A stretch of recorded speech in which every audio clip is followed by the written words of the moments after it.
I don't feel 100% on this ruling, but what do you guys think? First, I think I need to explain part of the interaction, and then we'll get into the full interaction, which is if there's an effect on the battlefield that lets you play lands from your graveyard, and you have a modal double face card that's not a land on the front face, but is a land on the other face, even though in every zone outside of the battlefield or the stack, we only see the front face, you are allowed to play that card for its land face from the graveyard. You see, with the normal rules of Magic the Gathering, you can typically play lands from your hand, but Ice Steel Explorer changes the rules of the game to extend that zone to the graveyard as well. So just as if you're able to consider the backside for a modal double face card when playing a land from your hand, you can do the same thing from the graveyard. Now here's the real question. What if there was a Weathered Runestone on the battlefield? Are we allowed to play that land from our graveyard? Because Weathered Runestone has an ability that says non-land permanent cards can't enter the battlefield from the graveyard, and there's a few different interpretations of this interaction. First off, Weathered Runestone prevents non-land permanent cards in graveyards from entering the battlefield. And since we're trying to play this as a land, and Weathered Runestone only affects things that are not lands, well then that would not apply to this, and this could enter the battlefield from the graveyard. The trouble that we've had is with the Oracle ruling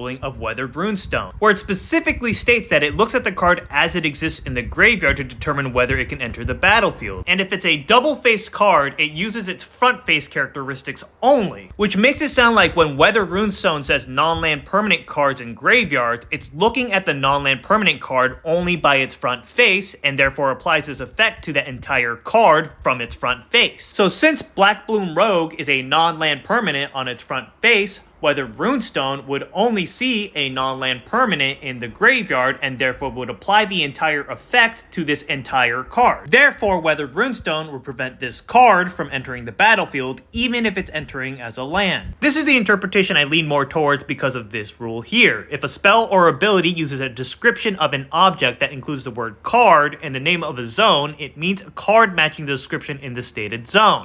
The ability on Weathered Runestone does use descriptions of an object, non-land permanent, and the word card, and it talks about a zone, the graveyard, and library. So since it's stated in that way, and double-face cards are only ever looked at as their front face in the graveyard, Weathered Runestone has found the card that matches that criteria, and then applies that effect to that card, stopping you from playing that card even if it's a land on the backside. And I feel like someone might bring up 6013E, but the language on this specifically is used for when you're casting things. And here we're just trying to play the land, which lands are never cast. So that is my current belief on how that works, but I don't know why. Some part of me doesn't feel 100% sure about this. So if anyone has any more answers for this, please feel free to leave a comment.